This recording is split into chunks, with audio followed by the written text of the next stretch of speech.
Welcome to Bobby Owsinski's Inner Circle.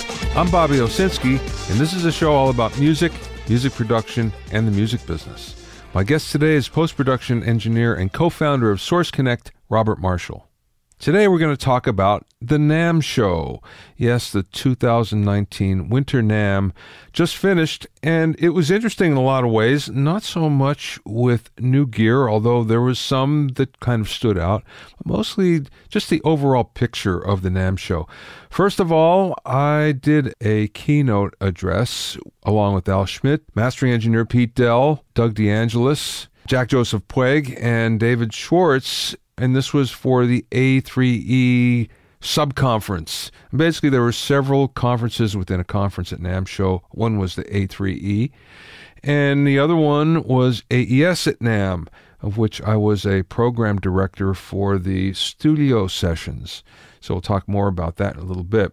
One of the problems with AES at NAMM, at least for me, is the fact that it takes up a lot of my time. So I was at NAMM for 3 days and basically only had 1 day, or really less than 1 day, to go out and see everything, unfortunately. I gave a presentation there, but also, since I was the program director, I introduced a lot of great engineers and presenters.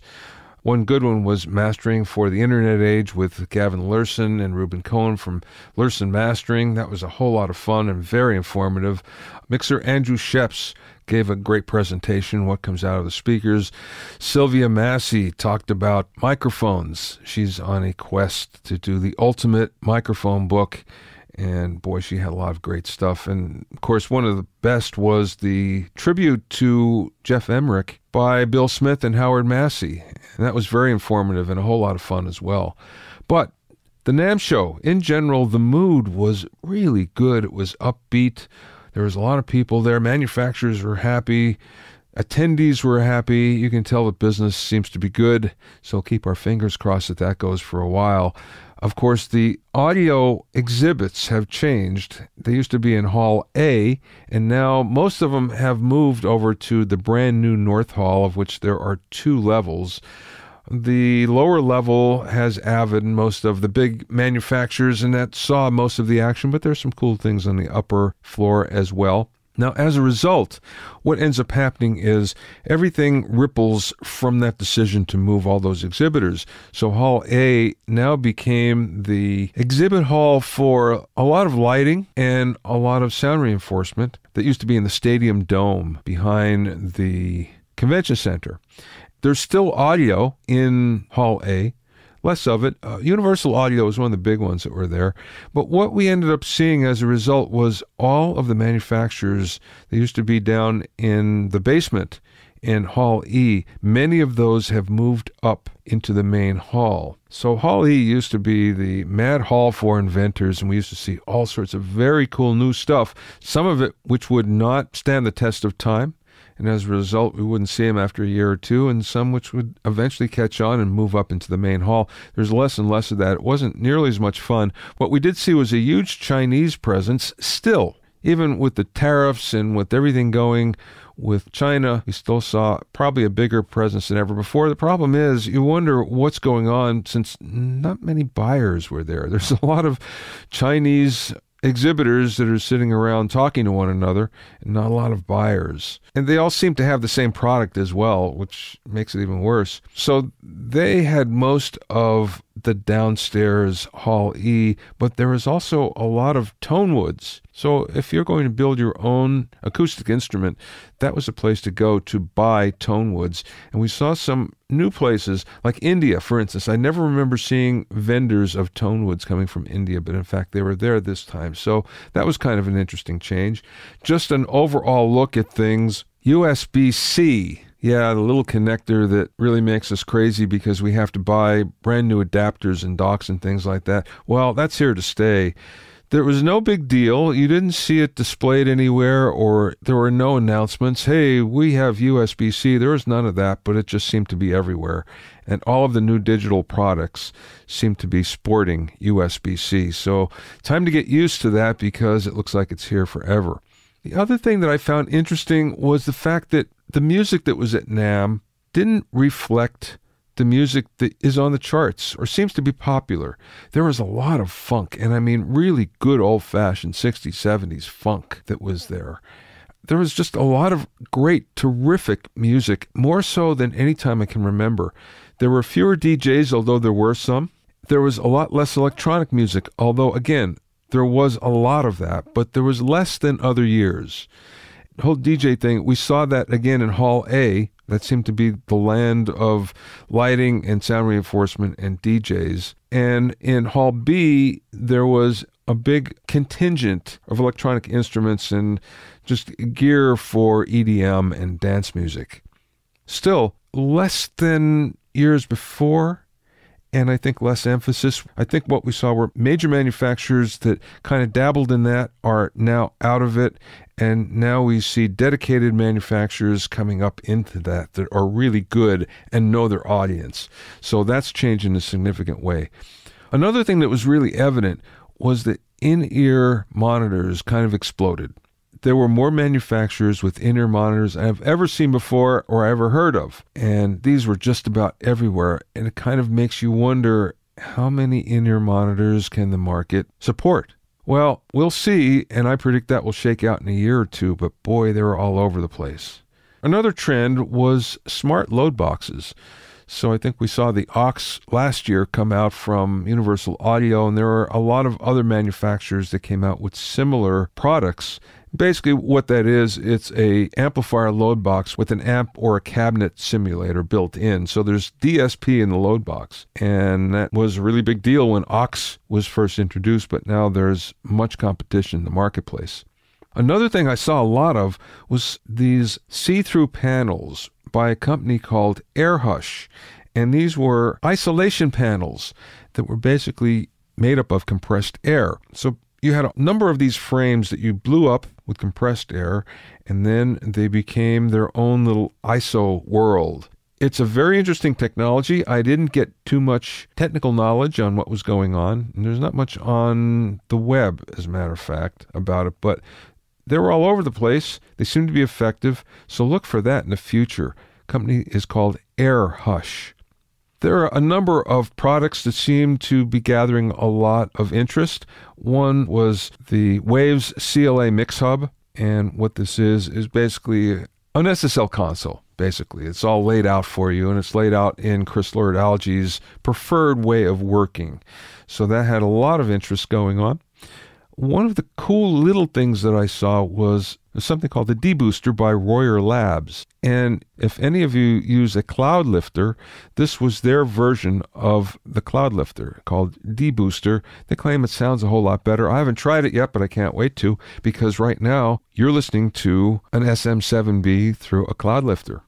Another thing that really got a lot of attention was by Mac DSP, and it was their APB16 programmable analog processor. So what this is basically analog compressors, EQs, delays, all that in a box, a 1U 19-inch rack space box, and it's all programmable via plugins. So you really do get that analog sound because you're using analog electronics. It looks pretty cool. There was a lot of interest in it, but there was no price, no hard release date on it. It was kind of just towing the water out there. Another thing I heard an awful lot of was, and these are from some great mixers, some people I really trust their taste, especially their taste in audio. We're all talking about the IK Multimedia iLoud monitors. Yeah, they're little micro monitors. Apparently, there are many people that love them, not so much for mixing, but for listening to. Now, IK Multimedia came out with a bigger three-way set called the MTMs. No word on those yet, but again, the word on the micro monitors was love, love, love. So we'll see if that works as well. Immersive audio was another thing, and I heard this over and over from a lot of people that I trust that immersive audio is here to stay, and some people even said that, you know what, in 5 years from today, we're going to look back on stereo as something old-fashioned. There are many mixers that I know, A-list mixers, that are getting into this heavily. There are many record labels that are getting into this. I'm skeptical because, again, I went through the surround sound SACD, DVD, audio disc days when we all thought that 5.1 sounded so good, and all we needed to do is put it out there and consumers would buy it, and they never did. So I'm wondering here about immersive audio. Immersive audio is completely different in the fact that you have a lot of speakers around you. The fact of the matter is, the way it's set up, the sound doesn't seem to be coming from any single one of them because of software. Software blends it around, so everything is immersive. So it's a different way of mixing. It's a different way of approaching everything. And the people that are in it today are in it big time, and they're really happy with it, and they think that there's a big future. So look out for that. I'm not sure myself, but I think we'll see in the near future how that shakes out. Couple fashion things that I saw. Mohawks seem to be back. Boy, there are a lot of Mohawks at NAMM, and hats.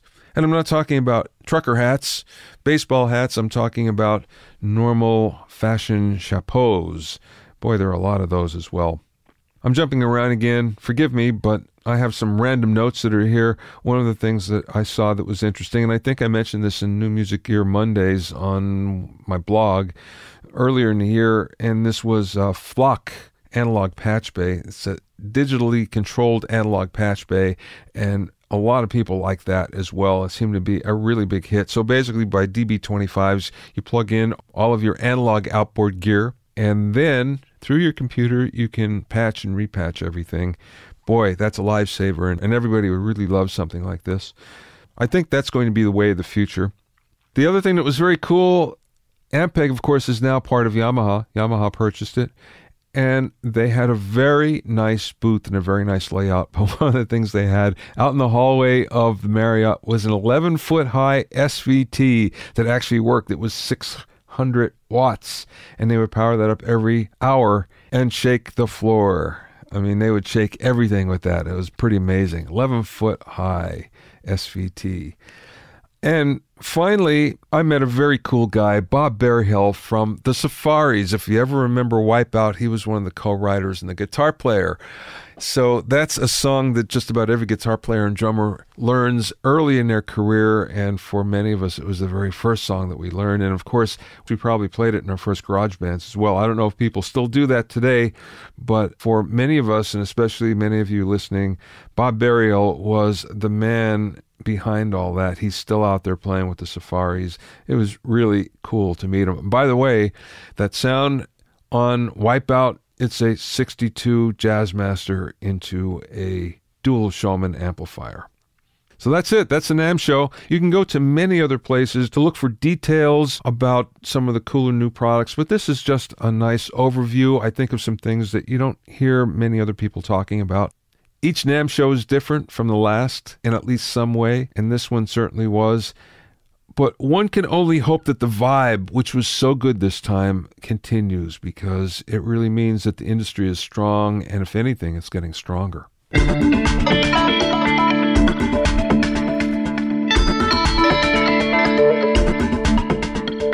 If you have any questions or comments, you can send them to questions@BobbyOInnerCircle.com. Don't forget about my online courses on mixing, production, branding, and music business success at BobbyOwsinskiCourses.com. Also, get an expert analysis and objective opinion of your songs and mixes as a member of my Hitmakers Club. Go to hitmakersclub.com to learn more.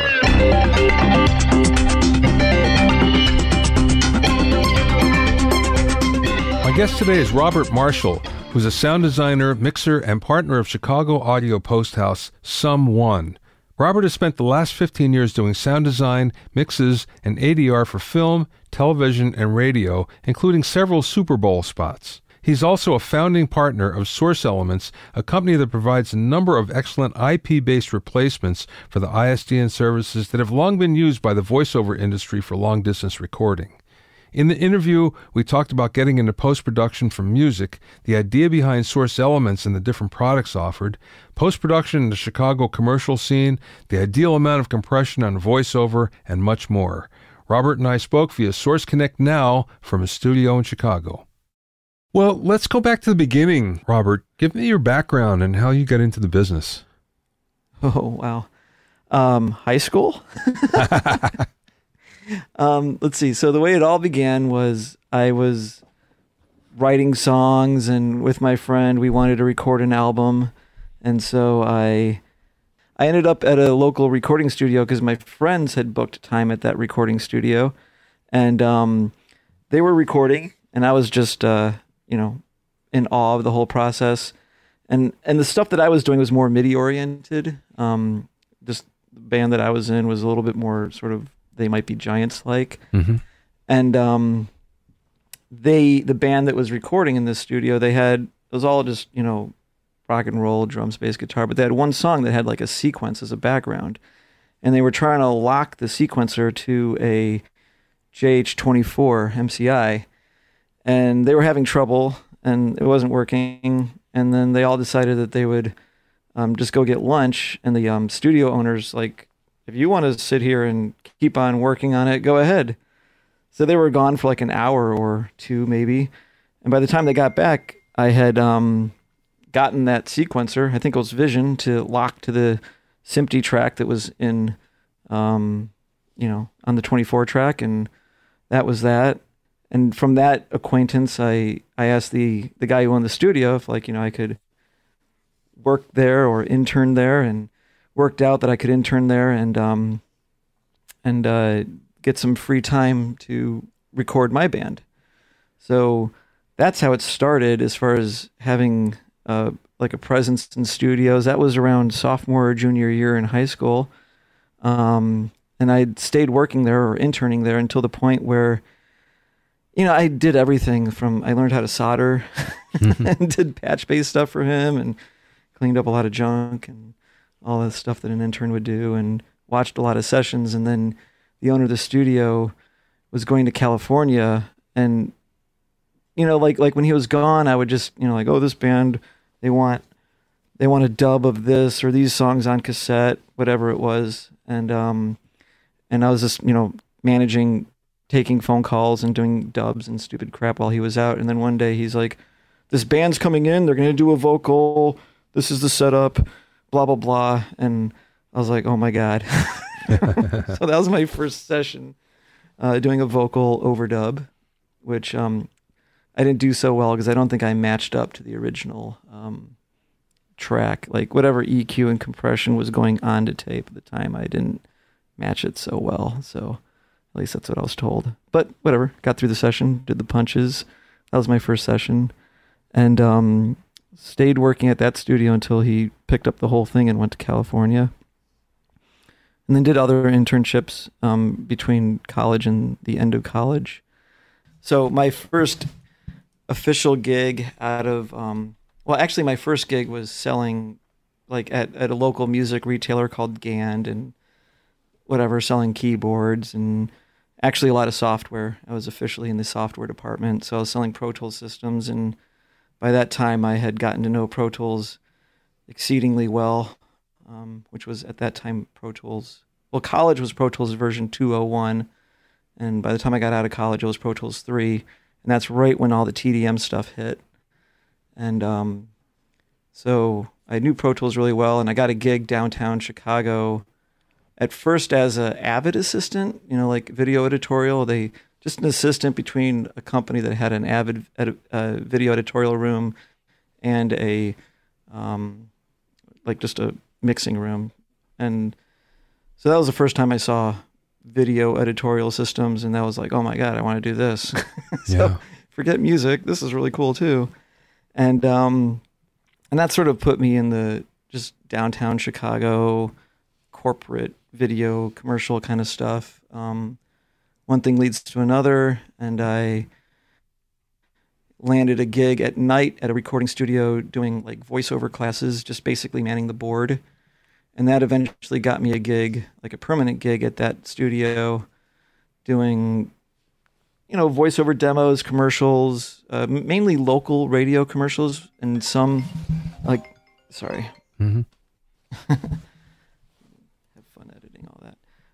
Mainly local radio commercials and some TV commercials, but typically local stuff. Probably the biggest stuff I did was like the Bulls for the Bulls. I'm from Chicago. And so from there, essentially what happened was that was right when Pro Tools began to get a really good footing in the post industry. it wasn't just seen as like the low cost alternative, but it was beginning to be seen as like the more creative solution. So a really big shop in town called Cutters had switched over from what was originally audiophile, so Logic Neve or AMS Neve audiophile with the Logic board. I don't know if you're familiar with those systems. Remember. Yeah. Yep. So they were dumping all their Logic systems or their Neve audiophile Logic boards, and they put up Pro Tools rooms, and their first sessions didn't go so well with one of their rooms, because essentially what you had was, an engineer who spent his whole career on one system, and then somewhere in between 2 weeks and a month was supposed to just do everything on Pro Tools, this new system. And obviously that's a lot to learn and whatnot. So I was initially hired in as an assistant, but mainly I was hired in because I was familiar with Pro Tools. And so that was, that was all national TV, much like a whole echelon up as far as the, the food chain of commercial post. And so not even about a year later, though, I was able to get my own room there because one person left. They went to California, left an opening, and I'd already done a couple sessions there just for one reason or the other. So I got a room and then did lots of commercials, of which probably the biggest ones, if you remember the Budweiser like "What's Up" campaign. Yeah. So my the owner of the studio, John Binder, he got the overall gig, but there was a whole bunch of spots within that campaign, and I did a few. Some of them went on to the Super Bowl. That helped a lot. I bet. And so one thing leads to another, and I basically ended up at Cutters for 15 years. And in my time at Cutters, part of all those sessions was doing a whole lot of ISDN sessions. And, after work, hanging out with the other engineers, with the owner of the studio, and kind of going like, there's this thing called the internet, and it already works at way faster than 128K, which is what ISDN works at. Why can't we do these sessions over the internet? Because the other thing we always knew was that ISDN was exceedingly expensive. So yeah. Why not do the internet? And that was right around 2003, 2004, essentially. And I was annoying enough and kept on pushing the issue. And I did some proof of concepts. I showed that I could stream, using QuickTime from Chicago to California reliably or fairly reliably over the internet. And essentially got them to consider making something like Source Connect, essentially. And then we, a lot of the bids, so to speak, or just people that we talked to, was crazy expensive as far as like how much it was going to cost to develop something like that. And I had also had a number of friends who were programmers. One in particular that really, just from his basement, made an app and sold it. And I knew that just from his experience that like there's big software houses and writing software can be really, really expensive, or it can just be time consuming with the right person.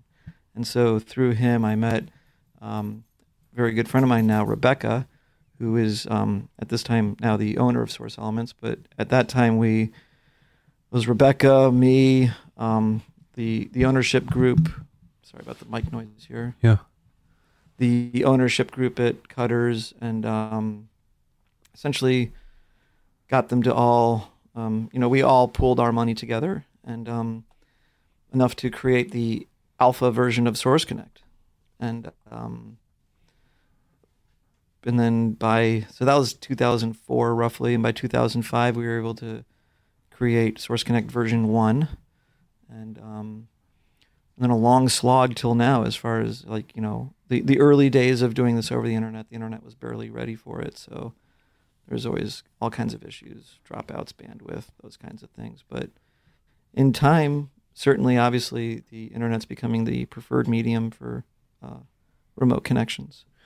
The first time I saw Source Connect, I went to visit a friend who was doing a mix for someone in, I want to say Taiwan, and they were using Source Connect for that. I was looking at this in awe, thinking, this is just incredible. He told me, I use this all the time for all of my foreign clients, and it works great. So that was my first exposure to it. When was that? Like what year? It was probably 5 or 6 years ago. Okay. So yeah, it was fairly mature. Yeah. By that time. Yeah, it seemed like it was. When I look at on the Source Elements website now, there's a lot of different products. Can you go through them? Personally, I'm not sure what they all are and what they're for, but talking to you a little bit, I get the feeling that they're very specific products for very specific situations. Sure. Yeah. So they basically, the first product was Source Connect, which was, bidirectional, low latency streaming audio. And one of the first things that came up with was, well, if I have Source Connect, what does the other person need? And the different workflows where there's, what we call acquisition. So you're recording someone remotely. But the other, and for acquisition, you need bidirectional low latency audio. You're talking over the line, you're capturing directly. But the other workflow is sort of remote mixing. So you're doing a mix, your clients can't be there, but you want them to hear it in high quality. So the second product that came out was called Source Live. And basically what that is a one-direction, high-quality broadcast. So the first difference is that it can send audio to more than one person at the same time. It doesn't need to do even with Source Connect, you have to do a conference call. So even though it can handle more than one person, it's not really like a broadcast in a sense. So Source Live can broadcast what's coming out of your Pro Tools or any workstation for that matter, to people listening in, and they don't need to have Source Connect. All they need to have is a web browser, and they can pick up the stream in very high quality, and therefore you can get your mix approvals a lot faster than posting MP3s and waiting for someone to reply back, which I call pin the tail on the donkey, sort of like there, like, where do you want it? Yeah. So that was the first, or the second product, I should say. The other one was Source Talkback, which literally is just a console-style Talkback switch done all in software. So you bring your mic into your workstation, typically Pro Tools. You route that to where you want it to go, headphones, maybe your remote connection, et cetera, even slating within your, like slating your track that you're recording onto. And then it senses a keyboard key. Initially, it was the / key above the return key, but the newest version lets you assign that to any key, and you can use a MIDI event. And so the plugin doesn't have to be focused. The key will always open up your Talkback channel.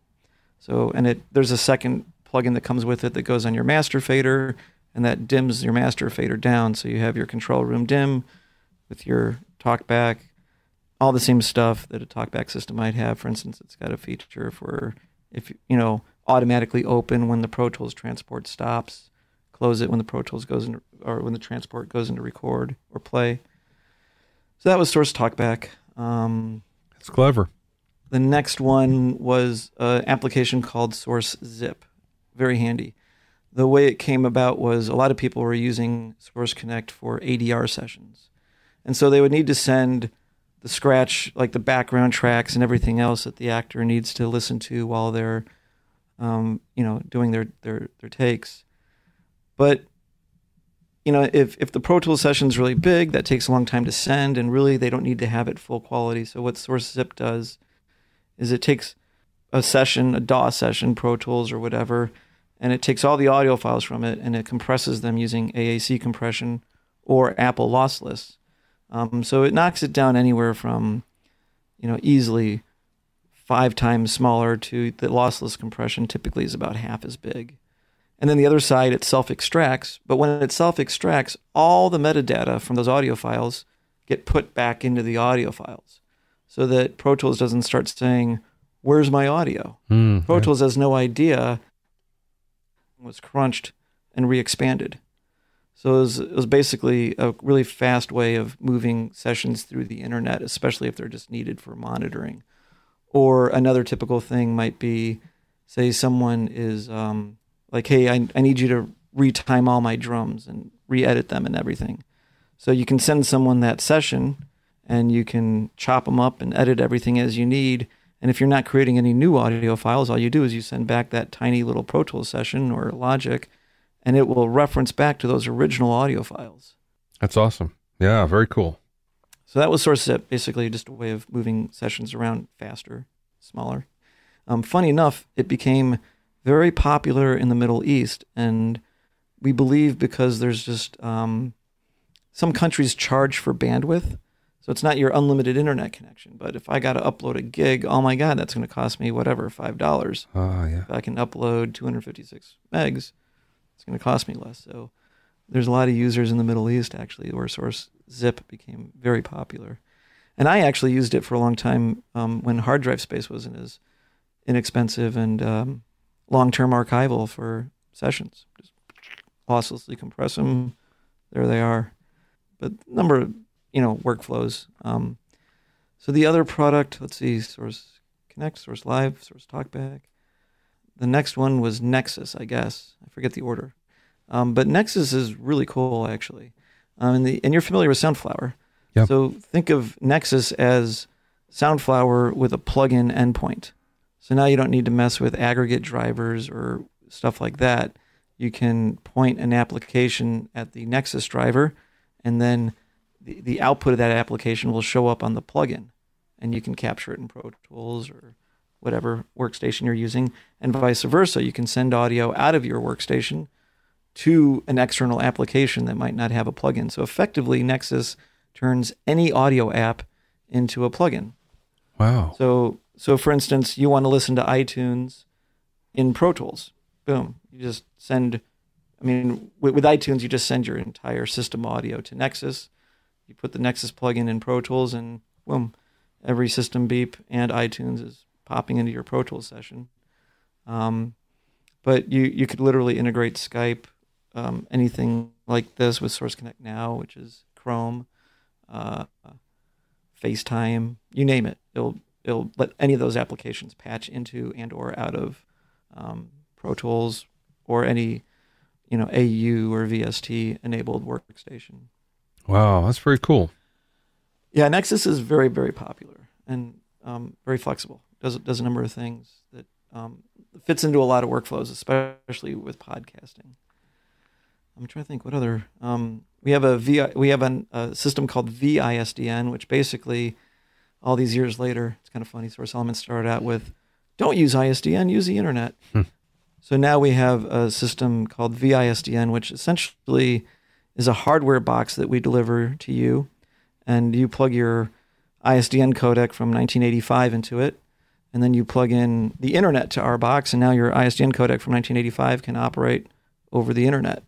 So it's an active service. We are providing, essentially the way to think of it is we are extending ISDN lines to you over the internet instead of using copper from the telephone company. Yeah.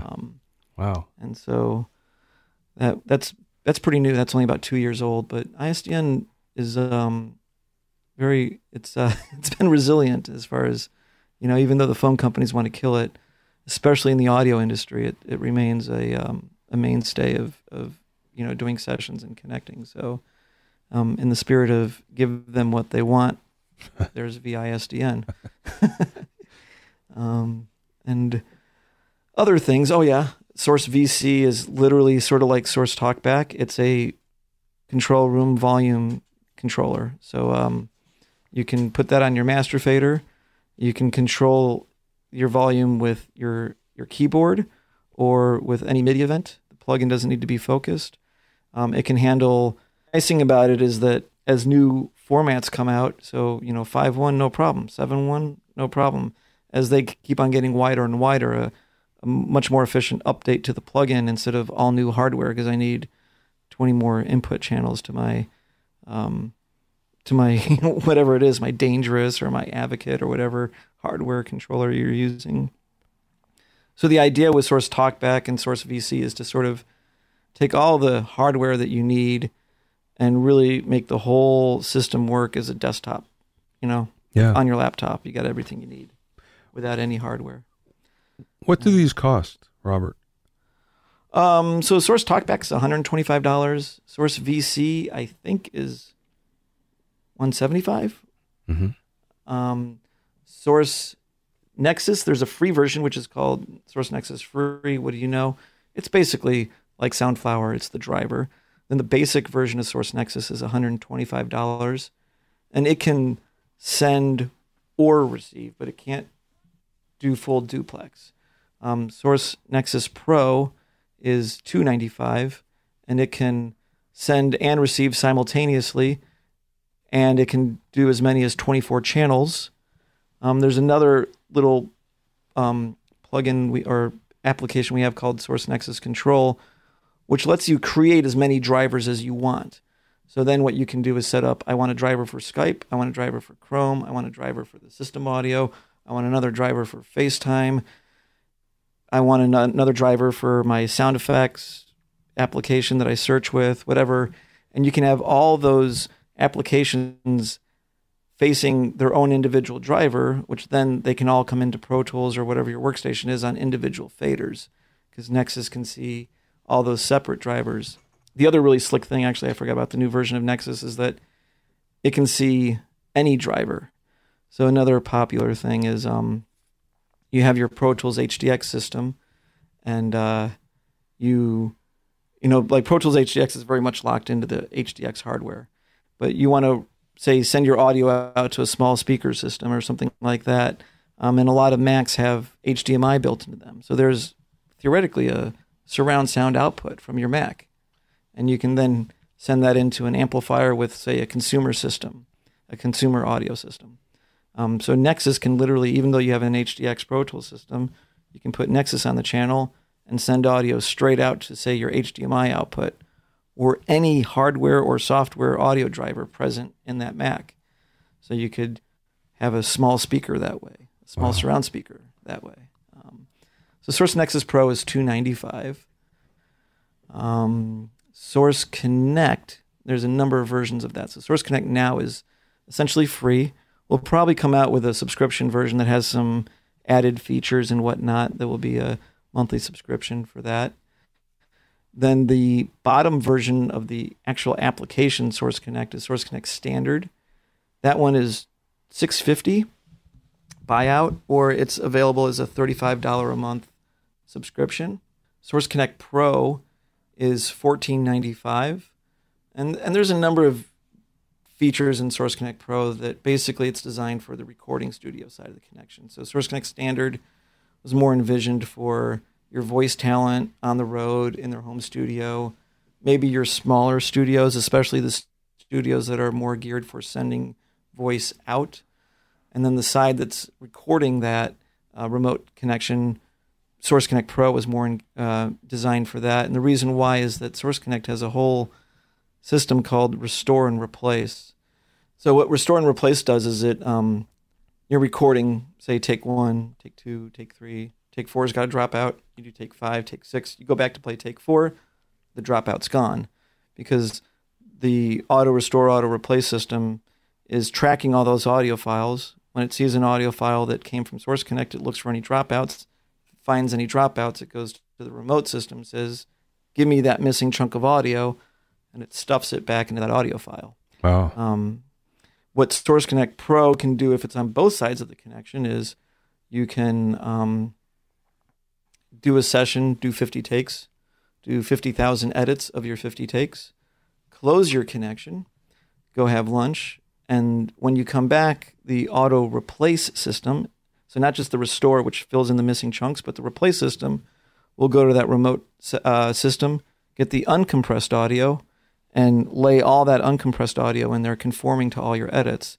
So even though you had a remote connection that was a lossy codec, compressing and re-expanding the audio, in the end, what you've recorded and edited is lossless, which normally would have been a workflow where, you record the whole thing over ISDN. We saw this a lot with ADR, especially in theatrical releases, where they do the ADR session, and then they have the remote studio send them an FTP of all the uncompressed audio, and then someone has to sit there and ear match all the edits. Yeah, right. With the uncompressed audio. So essentially the restore and replace system just does that automatically. You can treat that streamed audio as the final audio, and you just have to let the replace system, take its time to download and match all those edits. Wow.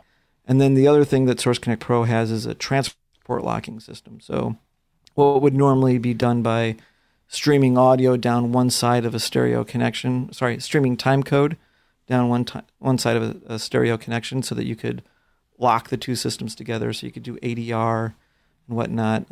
Essentially, we abused Rewire, when we went to our programmers, and we were trying to find ways to sync up. And I didn't want to use MIDI because MIDI is just cumbersome and confusing and whatnot. So what's built into every system and can handle transport, and I kept on looking at, hey, I can get Ableton to lock to Pro Tools using Rewire. And so went to Rebecca and the programmers that she was working with and said, why can't we use Rewire? And they're like, well, it's designed to work inside the same computer. I'm like, so? Yeah, right. Make it work otherwise. And so they figured out how to basically use Rewire to be the common language, in a sense, between all these different workstations. So you can time lock a remote connection if one side's using Nuendo and the other one's using Pro Tools or whatever. As long as the workstations all are Rewire compliant, the remote transport sync system in Source Connect can lock them all together. This is very exciting. Yeah, and that's used for ADR. It's also used a lot for remote mixing. So the last version of Source Connect is Source Connect Pro X, which its main other features that it can do, up to 7.1 currently, and that will expand connections. So you've got, like they're mixing on a Hollywood stage, but the director must be in Cape Cod. He's on vacation, but he wants to be in on the mix. So essentially, hook up with Source Connect with a 7-channel or 8-channel connection, 7.1, and then the transport lock system will lock the local picture in Cape Cod to the streaming audio coming in from the stage, and they can sort of virtually be in on a mix session. Or it's also used a lot for scoring sessions. I know that they used it for The Hobbit.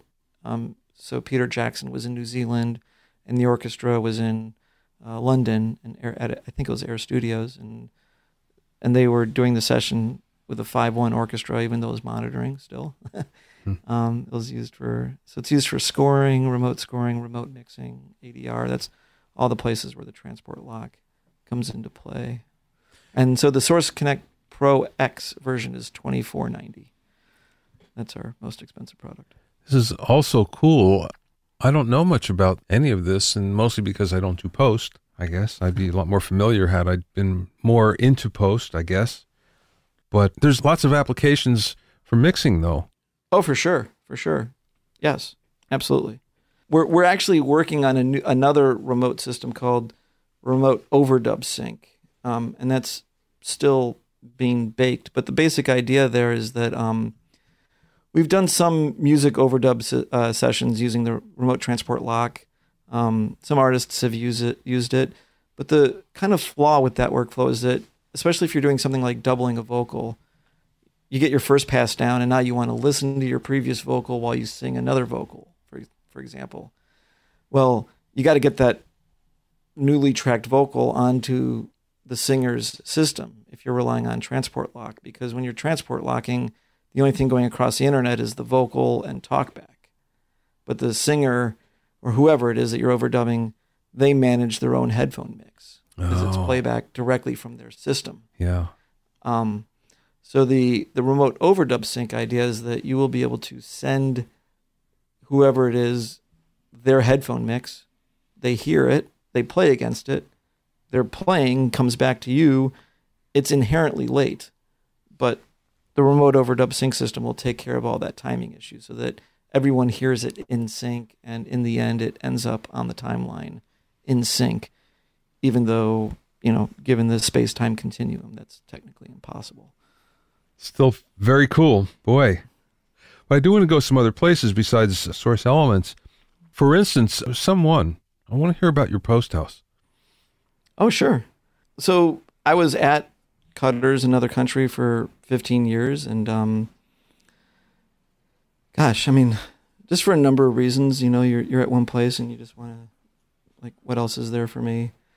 And at the same time, I had been talking with a friend of mine for many years who had always been saying, "You got to get out of there."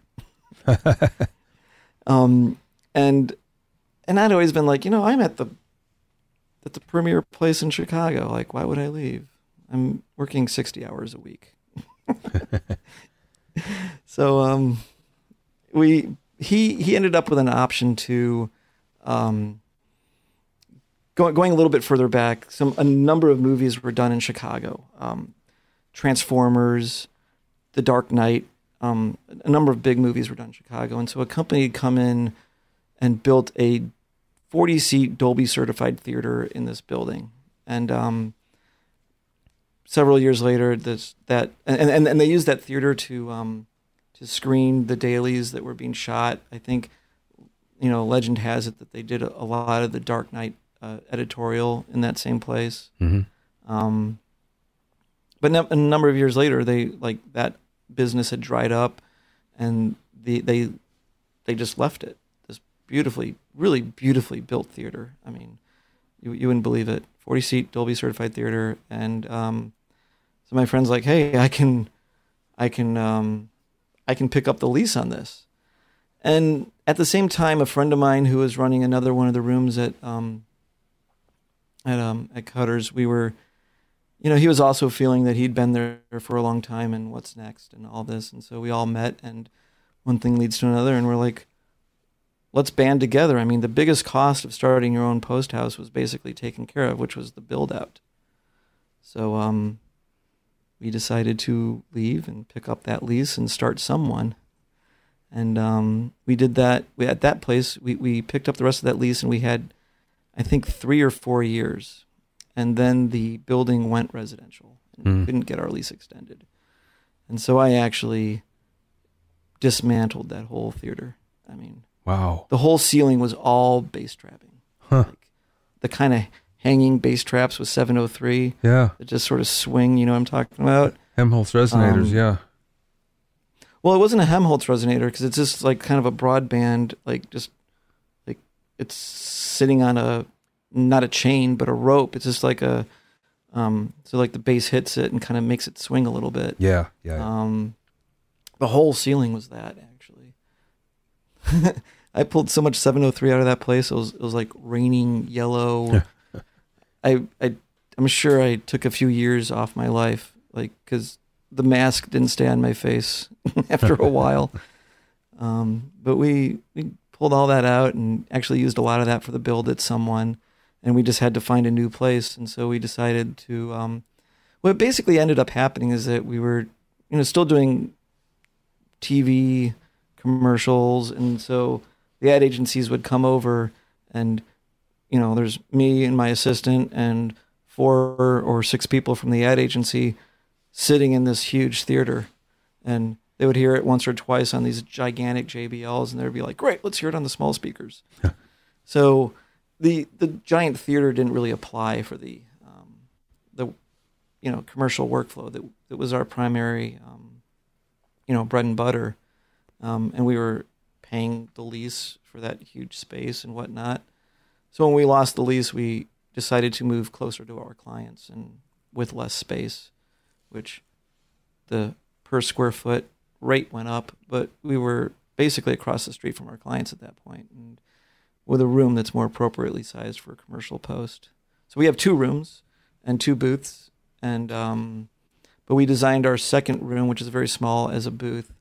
So if we had to, we could have 1 control room with 3 booths, or 2 control rooms with 2 booths, or 1 control room with 2 booths and 1 control room with no booths. It's fairly flexible in the way it's designed so that we can handle a fair amount of local voice talent and sessions with clients as well. Do you find that you're mixing more or doing ADR or a combination? How does that work for you? Mainly sound design. Oh. So sound design and mixing. Not a lot of ADR. That's at least in Chicago, a lot of the ADR is done. There's a lot now just outside of the city, so I think a lot of it's done there. And there's some other places that are just have picked up more of the clientele for doing, feature film ADR.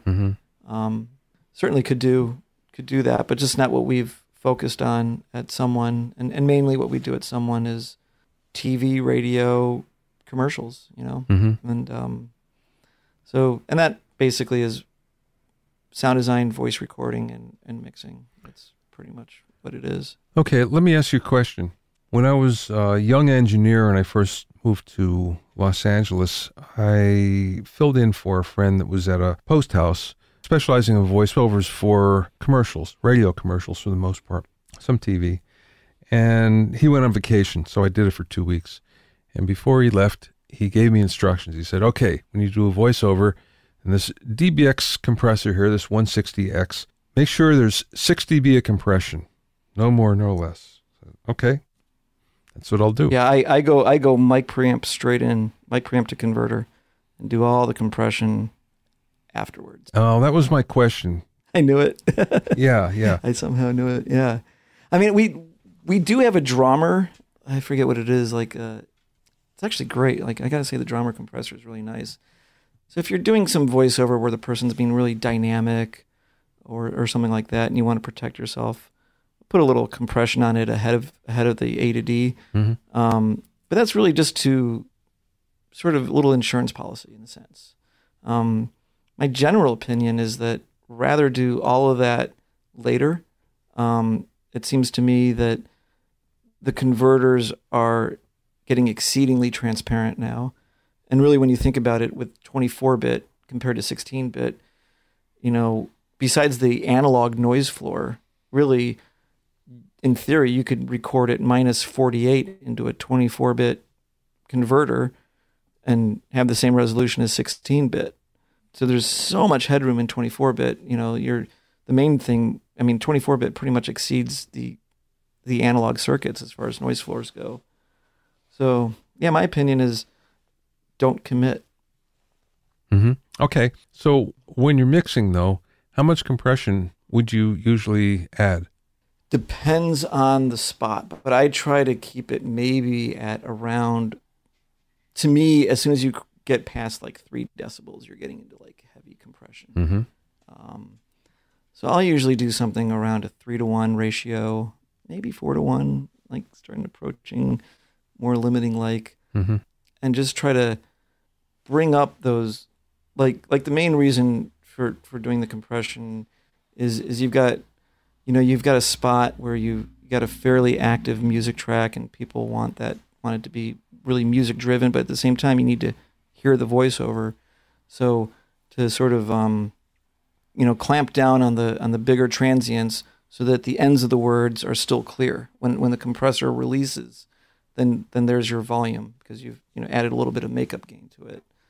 So mainly it's just to make sure that voice is floating to the top no matter what. But 3, 6, not much, not more than that. Yeah. Okay. For sure.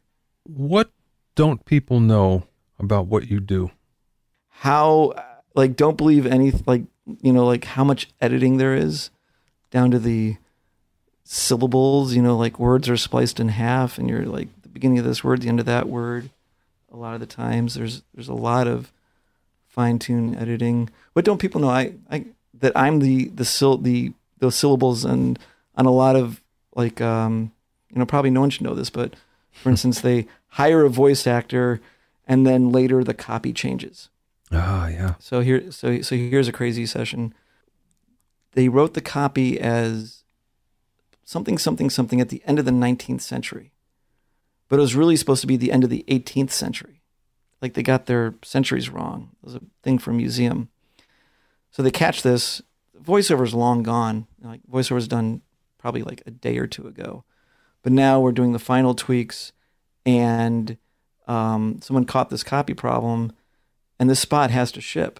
So we're trying to turn 18 into 19.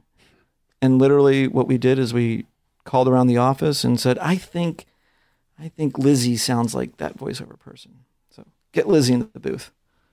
Say in the 19th century 20 times. And just grab that 9 and slip it into where the 8 was. And like a little bit of pitch shifting, a little bit of whatever you got to do to shoehorn it in there, EQ, pitch shifting, and whatnot, and turned the 8 into a 9, and the voiceover person never ever read 9, but different person for one syllable. That's a good trick. Yeah, it's happened a number of times actually, and I've, certainly way easier on consonants. I've certainly been lots of people's P's and T's and things that get dropped off, but when it's a vowel, that is way harder to pull off because there's, the formant and the sort of the character of the person's voice is captured in that vowel. So how to, fit it in there and make it not sound like somebody else for a moment. How fast do you turn a commercial around? If it's just voice and music? Yeah. 2 hours. Wow. That's fast. Yeah. I mean, probably, like record the voice for an hour at the most, maybe the voice record. If it's just like a 30, should be able to capture the voice in somewhere between, 15 minutes to 45 minutes. Usually if you're doing a real-time voice record, you get most of your edit done right then and there because they don't want to necessarily release the talent until they know that they've got everything that they want. So you're kind of recording and editing as you go, and then talent's gone, and mix it, essentially. That takes, voice and music 30 seconds. Get that done in a half hour easily. So the whole thing, you can do a voice and music spot in 2 hours. What takes longer is all the indecision to follow. So, send it to the client, and then the client's like, well, is there a take with more energy? Yeah. Well, there is. So you well, they want more energy on this word or that word and this and that. And so the tweaks usually take longer than the guts of getting, the main work done. If all the decision makers were there in the session at the same time and everyone was sort of on it and no one was scared of, for instance, the voice record sessions will also go a lot quicker too because they have to capture it with this energy, but then they have to capture it again with a lot more energy just in case someone asks for that. Yeah. So if everyone knew exactly what they wanted right then and there, I mean, man, in theory, probably do a spot in an hour. Back when I was doing jingles, I didn't do all that many, but it was a 3-hour turn where the first hour was music and the second hour was vocal overdubs, and then the third hour is mixing. And it was absolutely terrifying to do everything that quickly, but it was exhilarating at the same time. And, you just don't get that in any other way, any other situation. That is one of the coolest things about post-production. For instance, even when I was, that session where I was trying to switch the 8 for the 9, the spot had to ship. And the producer says, wherever we're at in 15 minutes, that's what we're shipping.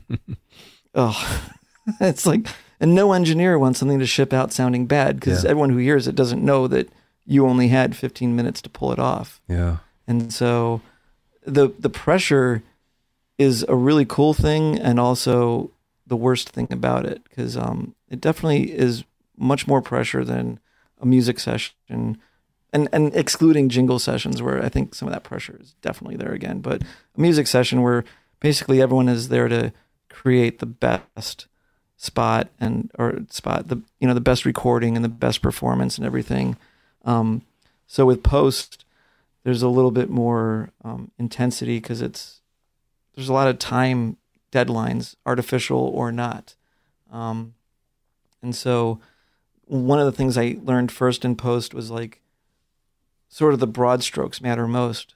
For instance, when you're doing sound design, it's like you go through and you take care of everything that moves that might make an obvious big noise. And then you can go through another pass and take care of the smaller things that maybe you wouldn't hear, but, like those are the details. And eventually you get into the things that, you've got the mix perfectly. And then when the clients come in and they want the music raised and everything else, they're just lost. But they're there. Yeah, right, right. But sort of think of, to me, a little bit like post-productions like that. Like music, you're building a house. It's there for all time. That is, you want it to be perfect and everything sanded and squared off perfectly.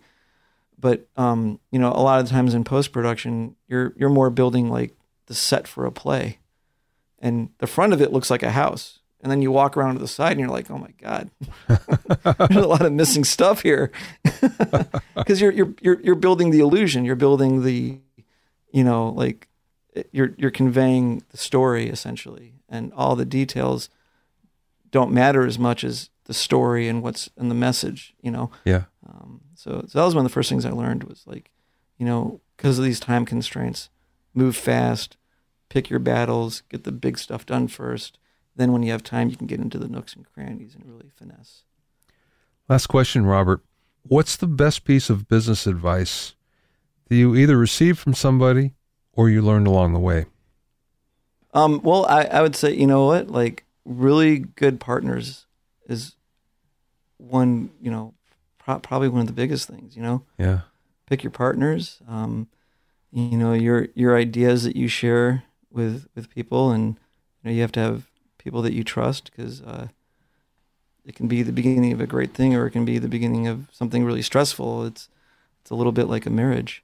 So pick your partners well. I guess that'd be one piece of business advice, I guess. You can find out more about Robert and Someone Audio Post at someone.com. That's spelled SUM1. That's all one word, SUM1, someone.com. And you can also find out about Source Connect at source-elements.com. Source-elements.com. Thanks for listening and being in my inner circle. Remember, if you have any questions or comments, you can send them to questions@BobbyOInnerCircle.com. To listen to other episodes of Bobby Owsinski's Inner Circle, go to BobbyOwsinski.com, select the podcast tab, or go to BobbyOInnerCircle.com, or find it in iTunes, Stitcher, Mixcloud, Google Play, Google Podcasts, Spotify, and now Radio Public. At BobbyOwsinski.com and BobbyOInnerCircle.com, you'll also find a sign-up form for my newsletter and for alerts for new podcasts. This is Bobby Owsinski. I will see you next time.